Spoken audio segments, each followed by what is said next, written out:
दिन यिनी दाजुको गफ सुनौ ल के भन्छन् त यिनी दाजु पछि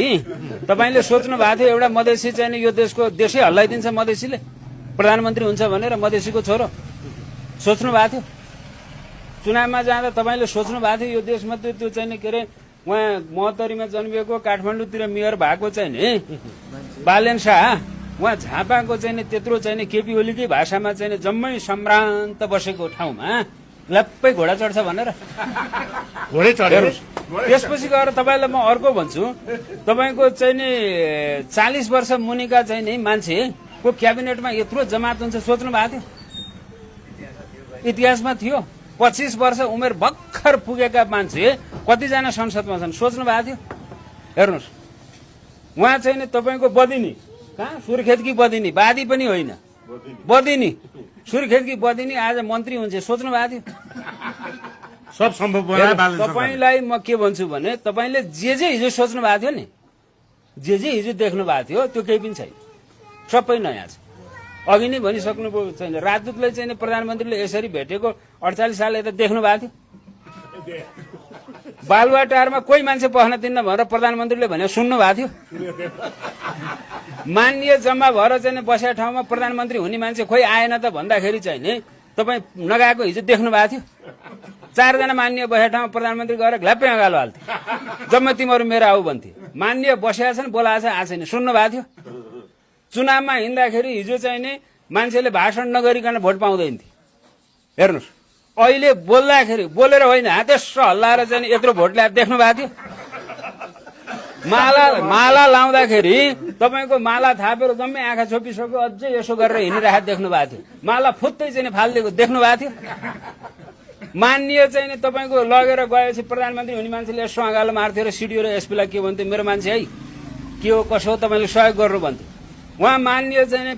के अरे प्रधानमन्त्री हुने मान्छे छ भेटिया छैन उसको गाडी त चढ्न परै जाओस् जम्मै धुलोले पुरिएर चाहिँ देखा उम्मेदवार देख्नु भएको थियो तपाईँले हिजो केही नदेखा चिज देख्नु भएको छ अहिले आज देख्नु भएको छ त्यसकारण चाहिँ यो के हो भनेर एउटा घटना मलाई नसोध्नुहोस् 12 गते त आन्दोलन गर्ने फेरि बालन सरकार जेन्जी आन्दोलनभन्दा ठुलो आन्दोलन गर्ने त्यहाँबाट बालोटारमा घिसारेर ल्याउने रे भन्छन् त फेरि एमालेहरू होइन अब भन्न त दिनुहोस् न अघि नै मैले भनिसकेँ भन्न त दिनुहोस् न हामीले अस्ति चाहिँ नि अर्थमन्त्रीजीलाई भेट्दा तपाईँलाई म एउटा कुरा भन्छु अर्थमन्त्रीजीलाई भेट्दाखेरि उहाँले के भन्नुभयो भने आइएमएफको बैठकमा तपाईँ त नजानी हुनुभएछ नि भनेको मैले स्पष्टीकरण दिएको थिएँ यसो हो प्रधानमन्त्रीले भने होइन भनेर भनेको थिएँ प्रधानमन्त्रीजीले मलाई फोन गरेर के भन्नुभयो भने तपाईँले किन बोलेको थियो भन्नुभयो किनभने यो तपाईँले बोलेपछि चाहिँ नि चिया पसलमा चोक चिया पसलमा चाहिँ नि काङ्ग्रेस एमालेलाई गफ गर्ने बेला सकियो झगडा परेर रहेन रहेछ भने चुप लाग्यो बालेन्द्र चाहिँ सोडिमको हानाहान अमेरिका जान सोडिमलाई बालेनले रोको भनेपछि त बुरुक गर्थे मसला दिनु परेन त्यसै त चुनाव हारेर यो अभिगत छ अब बोल्न पनि पाएनन् भने डिप्रेसनमा जाँदैन कसले गर्ने उपचार भनेर बालेनले अर्थमन्त्रीलाई फोन गरे हो अर्थमन्त्रीलाई भनेर नबोल्नु कामले देखाउनु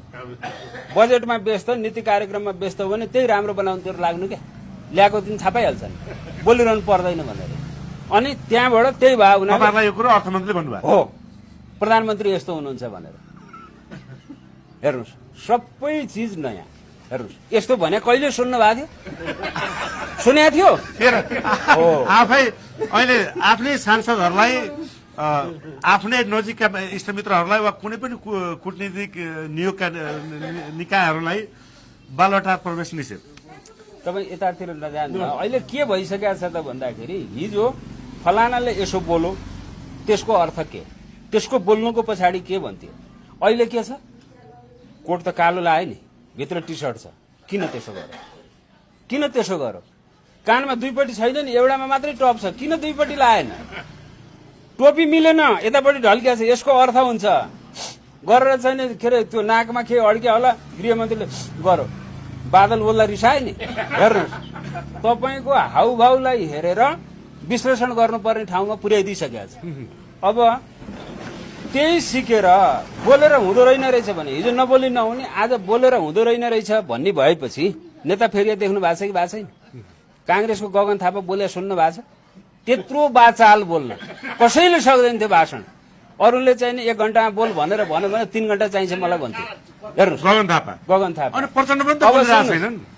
के अरे यहीँकै महेश बस्नेत अन्तर्वार्ता दिएर थाक्दैन थियो हेर्नुहोस् अन्तर्वार्ता दिएर थाक्दैन थिए ओहो बोलेर हुँदो रहेछ नबोलिकन खाए बालनले अब त्यसको सिको भनेर यिनका त जम्मै लागिसकेपछि ए यिनका सिक्न। नेताहरू पनि यिनका कार्यकर्ताहरू पनि बालनको सिको गर्न लागे सिको थालिसक्यो भनेपछि अब मलाई किन बोलाउनुहुन्छ धेरै दारी नपाले मान्छेले प्रधानमन्त्रीले यस्तो पाल्छ भनेर यतिको बनाइसकेँ मैले अब नबोलेर बस्छु भन्ने मान्छेलाई फ्याट्ट सोध्नुहुन्छ सोध्नु न चुडा सरलाई उहाँलाई राजन सर हुनुहुन्छ म तपाईँका फेरि आउँछु होइन यो जुन हिजो राजा महेन्द्रको त्यो पुरानो जुन अघि कोटिएको थियो त्यस विषयमा यहाँको विचार लिन चाहे विदेशी कूटनीतिक के अरे यो एम्बेसडरहरूले राजदूतहरूले 2 दर्जन भन्दा बढी देशकोले तगेरा गरेर हैरान पारेको रहेछन् अनि लौ न यिनीहरूलाई भेट्दैछौँ भनेर हिजो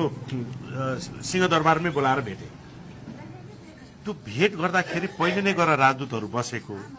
त्यसपछि बालन शाह जुन ढोकाबाट छिरेर आएर उनीहरू सबै जुरुक्कै उठेका छन् नि लाग्छ कि एउटा तानाशाह शासक आएपछि त्यो जी हजुर गरेर उठेको जस्तो त्यो देखाइएको छ क्या सामाजिक सञ्जालमा भाइरल छ त्यो ठ्याक्कै 1960 को दशकमा राजा महेन्द्र चाहिँ युएनको मिटिङमा हो कि बेलायतको गभर्नर्स मिटिङमा जाँदाखेरि त्यही खालको दृश्यलाई कम्पेरिजन तुलना गरिएको छ यसलाई कसरी लिनु भएको छ होइन यसमा चाहिँ तपाईँलाई प्रोटोकल थाहा रहेन रहेछ हेर्नुहोस् प्रोटोकल थाहा रहेन रहेछ तपाईँको के हो त भन्दा हेड अफ दि स्टेटले हेड अफ दि गभर्मेन्टले त्यो हिँड्दा बोल्दा बस्दा त्यसको एक्सप्रेसनले तानाशाह हुँदैन हेर्नुहोस् तपाईँको चाहिँ ट्रम्प कसरी पुग्छन् fat fat fat fat fat तपाईँको